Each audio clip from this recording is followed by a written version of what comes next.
Hey, 42 here.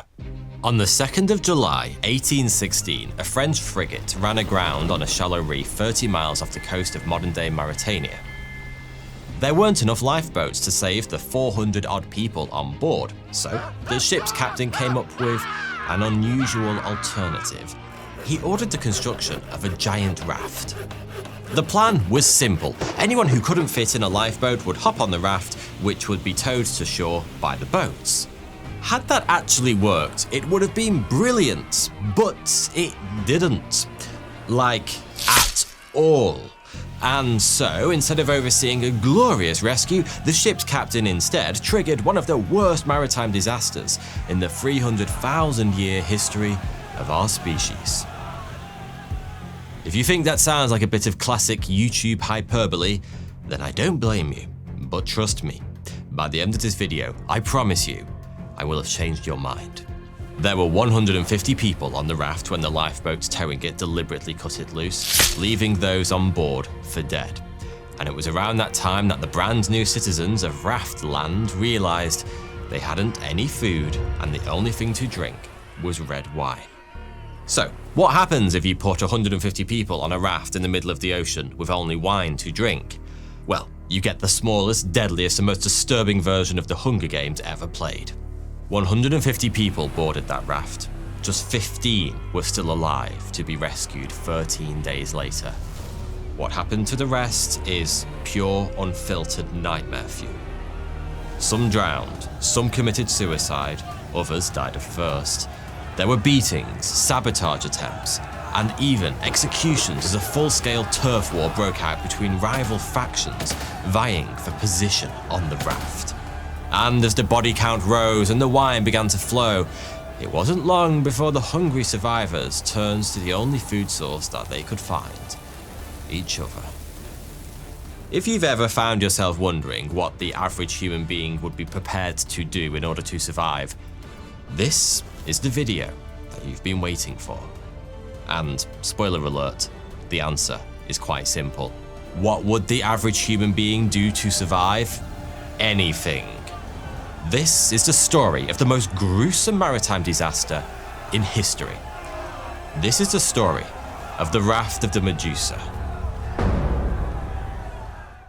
And now for an ad from Betterhelp. Sometimes relationships can feel like you're abandoned at sea, whether it's wondering why your texts go unanswered, questioning if you're actually good enough, or feeling like you keep attracting the wrong people. These relationship questions can leave you feeling a little lost. Relationships just aren't easy, and trust me, you're not alone. So stop asking your tough relationship questions into the endless void like you're lost at sea. The paid partner of today's video, Betterhelp, will connect you with a therapist who can help you to find answers to some of these questions. Instead of being stuck in an endless loop of questioning yourself, you can talk through relationship concerns with someone who's trained to help you find real answers. Fill out a questionnaire and you'll be matched with a therapist, and you can easily switch therapists at any time at no extra cost if it's not the right fit. They carefully make sure therapists on their platform are well qualified, and their customer support team is there to help you if you have any questions.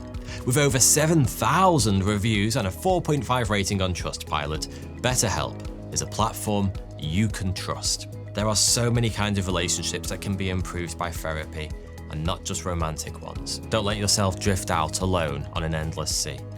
Let Betterhelp be your lifeline. Click the link in the description below or go to betterhelp.com/42 and get 10% off your first month of therapy. If you've seen my video on Napoleon Bonaparte, you'll know that the fearsome Frenchman got up to some serious mischief in the years after the French Revolution. His near-invincible armies marauded around Europe like they're on some kind of murderous bar crawl, conquering countries wherever they went. Europe's other major powers formed various coalitions in an attempt to delete Napoleon Bonaparte from the face of the earth. Boney N dispatched the first 5 of these coalitions with apparent ease, but the 6th time round proved to be the charm. In 1815, Napoleon was finally vanquished, and that left France in need of a new leader. Although what they actually got was a new, old leader. Louis XVIII had spent the previous 23 years living in exile after his brother, Louis XVI, got the guillotine treatment during the Revolution. But with Napoleon out of the way, the coast was finally clear for the return of the Bourbon kings. It was a period of huge political turmoil in France. The revolution had turned the social order of the entire country on its head, taking power from the aristocracy and putting it in the hands of the people. Well, sort of. But with a Bourbon king back on the throne, some of that work was being undone, mostly by the king himself. Louis XVIII had no interest in giving any of his power to those smelly peasants. He wanted it all for himself, and people like him. And so he made it his business to install as many of his noble mates in positions of power as was humanly possible, even if they were completely incompetent and had no real relevant qualifications. Why does that sound familiar? Anyway, one of his completely incompetent mates was a chap with the suitably aristocratic name of Hugues Doré de Chamaret, a French nobleman and naval officer who'd fled to Britain when La Merde hits the fan during the French Revolution. Like many of his fellow aristocrats, de Chamaret was a staunch royalist, and that made him exactly the kind of person Louis XVIII wanted to have around in his post-Napoleonic France. De Chamaret was named captain of a frigate called the Medusa, which was being prepared to lead an important diplomatic mission to Senegal. The fact that Chamaret hadn't captained a ship in over 20 years, and that even back then he'd never been in charge of anything as big as the Medusa, well, screw it. He was a nobleman and a royalist, and that's all that mattered. The point of this diplomatic mission was to transport Colonel Julien Désiré Schmaltz from France to St. Louis in Senegal, where he was due to be installed as the new governor of the French colony. The Medusa was to be the flagship of the small fleet, and she carried Schmaltz himself, along with several hundred soldiers who would make up the garrison in Senegal. The fleet set sail on the 17th of June 1816, and to begin with, it was smooth sailing, both literally and figuratively.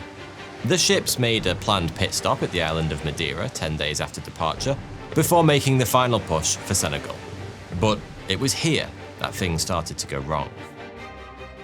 Thanks to his almost complete lack of experience, de Chamaret was a bit of a controversial appointment to lead the fleet, but he didn't let that hold him back. In fact, it spurred him on. He was desperate to prove the haters wrong, and he figured the best way to do that was to arrive in Senegal well ahead of schedule, like an absolute boss. De Chamaret was not the sharpest cutlass on the ship, but he knew enough about sailing to realize that the best way to speed up his journey was to take a shorter route. So he set the most direct course possible, one that hugged the coast of Africa. That made perfect sense. Except for one small problem. Actually, it was one really bloody huge problem. De Chamaret's route traversed the extremely shallow Bay of Arguin, which is notorious for its hidden reefs lurking just beneath the surface. Sensible, experienced naval captains never sailed through the bay, which was basically a death trap. But de Chamaret's was neither sensible nor experienced. He wasn't even really a naval captain. And so he charted a course right through the bay and set off like all the hounds of hell were chasing the ship on jet skis. It's worth pointing out here that a ship like the Medusa would typically have had an experienced navigator to help with this kind of thing. But the wholly incompetent de Chamaret had chosen a similarly incompetent man to be his navigator. Actually, calling this man incompetent might be a bit unfair. He was a philosopher by trade, and possibly a very good one. But so far as anyone knows, he'd never worked a single day of his life as a ship's navigator. It's also worth pointing out that the other 3 ships in the convoy were well aware of the dangers of crossing the bay, but de Chamaret didn't bother consulting them on his chosen route, and since he was the fastest ship in the fleet, by the time the others realised where the Medusa was headed, it was too late. De Chamaret's chosen route was an extremely dangerous one. But it was to get even riskier when the ship's philosophizing navigator made what I can only describe as a bit of a fuck-up. After spotting land on the horizon, he concluded that the Medusa must be passing the Ras Naudhibu Peninsula, and so he called for the ship's course to be adjusted. Unfortunately, this land was actually just a funny-looking cloud, and the change of course took the Medusa even deeper into the bay than had originally been planned. By this point, some of the more experienced crew were beginning to get a little nervous. They knew all about the Bay of Arguin, and several of them had noticed a few telltale signs that the Medusa was entering shallow waters. A senior officer grew so concerned that he started taking soundings. His worst fears were quickly confirmed. The Medusa was sailing in just 30 meters of water. That was plenty, but if the ship was where it was supposed to be, the readings should have been 5 or 6 times that. The officer raised the alarm immediately, and Deschamarez ordered a change of course, but it was already too late. On the 2nd of July, 1816, and whilst almost 100 miles off its intended course, the Medusa crashed into a shallow reef and stuck fast. That was seriously bad news, but to make matters even worse, the ship had run aground at spring tide, which is essentially as high tide gets. The best way to get off the reef was to refloat the ship. If they'd run aground at low tide, they could simply have waited for the water level to rise. But the spring tide meant there would be no natural assistance from the ocean, and that left only one option. They were going to have to make the ship lighter. Several large water barrels were emptied into the sea, and Deschamarez ordered the crew to lob anything heavy they could find overboard. The plan seemed to be working. The Medusa rose about 30 centimeters in the water in the space of just a few hours, but it wasn't quite enough to refloat it. The ship was fitted out with 14 extremely heavy cannons that could easily have been jettisoned, but Deschamarez was reluctant to dump such valuable commodities overboard, and so he came up with a plan B. Now, I've always assumed it's called Plan B because it's what you do when Plan A fails, but I think in this case the B probably stood for batshit insane. Deschamarez ordered his crew to salvage scrap wood from around the ship and use it to fashion a crude raft. Considering the circumstances, they did a pretty remarkable job. In less than 2 days, they cobbled together a huge floating platform, 20 meters long and 7 wide. Contrary to popular belief, this raft was never actually meant to carry people. It was conceived as a floating platform to temporarily hold heavy supplies in an effort to further lighten the ship. But when a storm hit 2 days after the Medusa ran aground, Deschamarez was forced into an emergency change of plan. The combined effort of wind and rain almost broke the Medusa in two, and Deschamarez gave the order to abandon ship immediately. Since there wasn't enough space in the lifeboats for all 400 people on board, the raft was repurposed. Most of the supplies were dumped overboard, and around 150 people, all men except for a single woman, yikes, climbed on in their place. The whole thing was done in such a rush that nobody noticed the worrying lack of provisions. There was almost nothing to eat beyond a few sacks of biscuits, and only a few barrels each of water and wine. Considering the fact there was only one woman on the raft, you might be assuming it was a women and child first job in the lifeboats.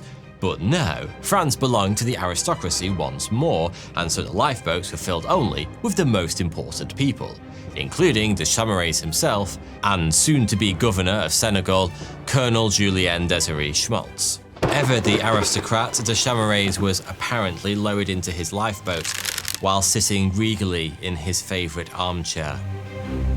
Conditions on board the raft were absolutely horrific from the very first moment. Huge as it was at 140 square meters, that still only left about a square meter of raft per person.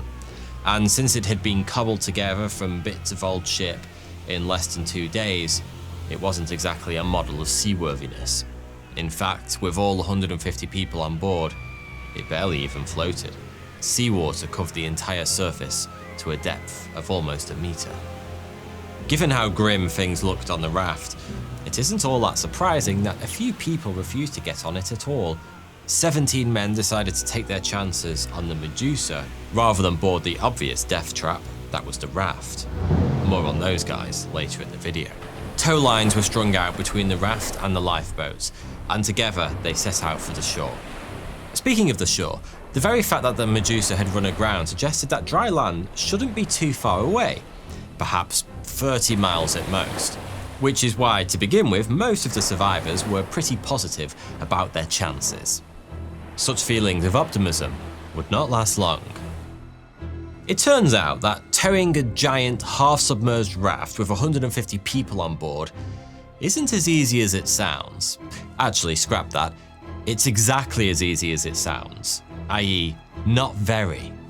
After a few hours of rowing, the oarsmen in the lifeboats were getting tired. More importantly, the Chamarets was getting nervous. You see, as the boats had slowly inched their way towards the African coast, the captain had been doing some serious thinking. And he realised that if, for whatever reason, the raft were to sink, there was only one place the 150 people on board would be heading: straight for the boats. If that was allowed to happen, they'd be swamped. And so the Chamarets did the only sensible thing a man who considered himself to be far more valuable than everyone else around him could do in the circumstances. He cut the rope. The rest of the boats quickly followed suit, and within a matter of minutes, the raft of the Medusa had been entirely abandoned. You'd think the poor souls on board would have been devastated, but to begin with, they were actually celebrating. You see, they assumed the tethers had been cut because the lifeboats had spotted a ship and wanted to reach it as fast as possible. It didn't even occur to them that they'd simply been left for dead. But as the first night fell with no sign of any returning lifeboats, it became clear that was exactly what had happened. To make matters worse, it had started to rain. On the horizon, storm clouds were gathering. It's impossible to even begin to imagine just how terrifying that first night must have been. The survivors could do absolutely nothing except cling to the raft as they were battered from all sides by wind and waves for hours on end, accompanied only by the screams and the prayers of the other survivors. I think it's safe to say it was probably the longest night of any of their lives. For many, it was their last. When the sun finally rose the following morning, 25 men were dead. Some had drowned after getting tangled up in the ropes that held the raft together, but most had simply been swept overboard, never to be seen again. Despite their dire situation, the mood amongst the survivors that morning was, unlike the raft they were stranded on, surprisingly buoyant. The lucky ones who'd made it through the night believed they'd survived the worst of it.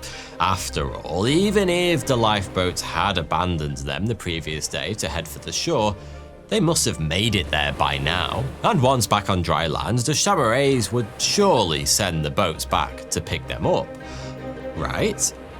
Yeah, I'm guessing most of them hadn't spent much time hanging out with their captain. The Chamarets had indeed made it back to dry land, but it seems he'd already forgotten all about the 150 people he'd left for dead the previous day, because he abandoned the lifeboats and made a beeline for Senegal. The Chamarets, Governor Schmaltz, and the vast majority of the other people who'd secured a spot in the lifeboats would also make it there safely a few weeks later. As the day wore on without so much as a sniff of a ship on the horizon, even the most optimistic of the survivors started to get a little worried. And that worry slowly turned to outright terror as night fell for a second time, and the storm came back with a vengeance. The first night had simply been about holding on and hoping, but by the second night it had become clear that there were certain tactics involved in surviving on the raft. Well, I say tactics, but there was really only one: stay the hell away from the edges. The center of the raft was by far the safest place to be. Not only was that where the meager supplies were stored, it was also a lot more stable there, and packed in with so many other people, you were significantly less likely to be swept away by the waves. All of which meant that securing a choice spot somewhere near the middle of the raft suddenly became a literal life or death priority. You don't need a PhD in human psychology to figure out what happened next. In a word, carnage. As the tempest whipped the waves even higher, the deadliest royal rumble in history began to play out on the raft. Private battles broke out all over the place as the survivors fought over the best spots. To begin with, it was random, as neighbour fought neighbour, but as the night wore on, two distinct sides emerged. The naval officers, who were supposedly in charge, made a bid to claim the centre of the raft, but they were repeatedly attacked by mutineers from Schmaltz's infantry. It was basically a mini civil war, with pitched battles fought back and forth across the raft. Attacks were planned and executed, prisoners were taken and released, and a whole lot of people were unsentimentally dumped into the ocean and left to drown. Even at this relatively early stage, several people were, understandably, starting to lose their shit. One group of soldiers decided that since they were all clearly screwed anyway, they might as well go out with a bang, and so they cracked open the nearest wine barrel and proceeded to get well and truly pissed. As the alcohol began to take effect, several of them formed what can only be described as a mini raft-based doomsday cult. Grabbing whatever weapons they could find, they started trying to hack the vessel to pieces, brutally attacking anyone who tried to stop them. Oh, and if you're wondering what the raft's lone woman was up to whilst all of this was going on, apparently she was kidnapped by the mutineers and lobbed into the sea. Poseidon only knows why. Luckily, one of the naval officers jumped in after her and dragged her back to safety. 35 people died that night, and many more were wounded, bringing the total number of dead up to 60 in the space of just 2 days. Like the second day, the third was mercifully peaceful, probably because those who'd formed the mini doomsday cult had sobered up a bit. Unfortunately, the storm had swept away all of the water barrels and all but one of the wine barrels. The sacks of biscuits hadn't lasted the first day, and after more than 2 days without food, people were starting to get very, very hungry. French soldiers of that era wore simple dog tags, so they were removed and fashioned into crude fish hooks, but without any bait, they caught literally nothing. One particularly ambitious soldier bent the blade of his bayonet into a significantly larger hook with the intention of catching sharks. Apparently, he nearly got one too, but the shark's bite was so powerful it bent the bayonet straight again. Some of the survivors were so hungry they tried eating scraps of leather from their boots or the linen in their clothing. One man even had a go at forcing down a few mouthfuls of his own feces, but none of it did anything to make them any less hungry. I keep saying that there was no food on board the raft, but of course that isn't 100% accurate. There was one kind of meat in plentiful supply, that of the human variety. That's right, it's day 3, and we've already reached cannibalism. That might be a record as far as these stories go.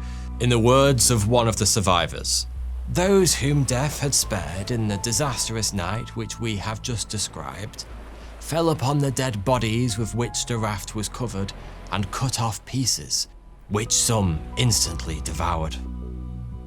Not everyone turned to cannibalism on the 3rd day, but those who didn't wouldn't hold out for long. The 3rd night was mercifully calm, but even so, another 10 men were dead by the morning, most likely from a combination of exposure and dehydration. It's also possible that there were a few suicides. Considering what was going down on the raft, for some the thought of simply slipping beneath the waves might have started to look pretty tempting. It was day 4 in the big raft house, before the remaining survivors first had a taste of anything you might call good luck. A huge shoal of flying fish passed by, with many getting tangled in the raft, and many more being scooped up after inadvertently swimming into the shallow water that covered the surface. The survivors still had a small supply of dry black powder, so they made a fire inside an empty barrel and had themselves a barbecue, with a twist. Between them, they'd managed to bring in a pretty good catch, but it wasn't quite enough to satisfy their ravenous appetites, so they spiced things up a little. In the words of one of the survivors, "Our hunger was so great and our portion of fish so small that we added to it some human flesh, which dressing rendered less disgusting." Yummy! The raft was lighter now with so many dead, but seawater still covered almost the entire surface. Most of the group had spent several days straight with their feet and lower legs submerged in salt water, and their skin had started falling off like wet paper. Every night that passed, more people succumbed to the brutal conditions, and by the 5th day, there were only 29 survivors left. They were becoming increasingly desperate. The remaining wine was tightly rationed, and not everyone was happy with the meagre portions. 2 men managed to bore a small hole in the back of the barrel, slurping down a few precious mouthfuls of vino before they were inevitably caught. Stealing more than your fair share of wine was quite literally a crime worse than cannibalism at this point, and the 2 men were immediately executed. I mentioned earlier that there was only one tactic to survive on the raft: staying near the middle. But it turns out there were 2. Because as that first week came to a close, it slowly dawned on the remaining survivors that there was another way they could improve their odds of making it off the raft alive. By this point, there were 27 people still alive, and aside from human flesh, the only source of reliable calories was the wine. Many of the survivors were in truly terrible shape. Some were injured from the fighting, others were on the verge of either starvation or dying of thirst. And that got the rest of them thinking, why waste precious wine on people who are clearly about to die anyway? On the 7th night, the naval officers held a meeting to assess the current state of the survivors. They concluded that only 15 of them had any real hope of getting off the raft alive. The question was, what to do with the other 12? In what might just be the single most shocking moment of this whole tragedy, they decided it only made sense to give rations to those who they believed had a fair chance of survival. As for the other 12 people on the raft at the time, including the only woman who'd somehow made it this far in one piece, well, the officers didn't just refuse them rations. They murdered every last one of them in cold blood. It was survival of the fittest in the most brutal form imaginable. And it worked. The raft of the Medusa was found 4 days later by one of the other ships in the convoy, the Argus. All 15 of the men who'd survived the cull were still alive, though 5 of them were in such bad shape they died within a month. By the way, if the rescue scene sounds familiar, maybe you've spent some time wandering around the hallowed corridors of the Louvre in Paris. Because hanging not far from the Mona Lisa is a painting by Frenchman Theodore Géricault, depicting the moment the survivors first sighted the Argus on the horizon. Rumour has it Géricault was so keen to bring the grim nature of the scene to life, he painted it surrounded by the rotting remains of several corpses secured from the local morgue. Apparently, that unusual approach worked. Today, the Raft of the Medusa is widely regarded as a masterpiece and one of the most important paintings of the Romantic movement. So, de Chamarays and his men made it to Senegal mostly in one piece, and the raft was eventually picked up by the Argus. But if you've been paying attention, you'll know that not all of the people who were aboard the Medusa have been accounted for just yet.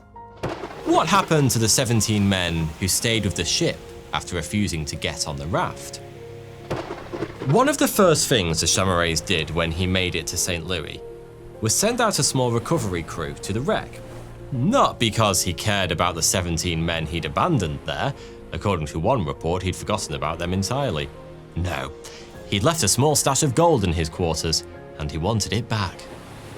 The recovery crew arrived at the wreck of the Medusa 54 days after the raft and lifeboats had left. Remarkably, 3 of the 17 men were still alive. Sadly, there are no surviving records of what these poor souls went through during that time. But let's face it, we already know. Hell. They went through hell. Some of you might be wondering how I've been able to get into so much detail in this video, covering not just what the people did from day to day on the raft of the Medusa, but even things like the general mood in the group. Most of what I've told you comes from a book written in the aftermath of the tragedy by 2 of the survivors. The Medusa's surgeon, Henry Savigny, and Governor Schmaltz's secretary, Alexandre Carriard. When I first started reading this book, I was a little skeptical about how reliable it really could be. Surely the authors would try to manipulate the narrative to make themselves look like heroes. But that doesn't seem to have been the case here. The authors freely admit to having eaten the flesh of their fellow survivors, and to having been involved in the decision to murder the weaker members of the group to boost their own chances of survival. If I was a mass murdering cannibal, I'd probably try to tone things down a bit, if I ever got around to writing my memoirs. But these guys, they admitted to all of it. And as far as I'm concerned, if you'll own up to cannibalism and murder, you'll probably own up to everything. The book caused a sensation when it was leaked to the press in September 1816, just a few months after the tragedy. Considering everything that had gone before, the French Revolution, the Bourbon Restoration, and all the social upheaval that came with it, the fact that a completely underqualified aristocrat had endangered the lives of so many people and then left most of them for dead was political dynamite. De Chamarays was court-martialed and convicted of incompetent navigation and abandoning his ship ahead of his passengers and crew. A regular officer would likely have been executed, but as a nobleman, he was sentenced to just 3 years in prison. I've covered some pretty horrific tales on this channel, but what happened after the Medusa ran aground in 1816 is up there with the very worst of them. And I'm not really sure there's a lesson here, but if there is one, perhaps it's this. As much as we may tell ourselves otherwise, we are all animals, just like any other. Faced with a true life or death situation, most of us would do whatever it takes to survive. Thanks for watching. Just a quick word to say that I couldn't make these videos without the support of my Patreon members. Consider joining the exclusive 42 Discord community by supporting me on Patreon. It's a great place to discuss my videos with like-minded individuals and myself. The link's in the description, but if you don't want to, or you can't join my Patreon, then please don't worry. A simple like or comment to say thanks would also put a huge smile on my face. Thank you.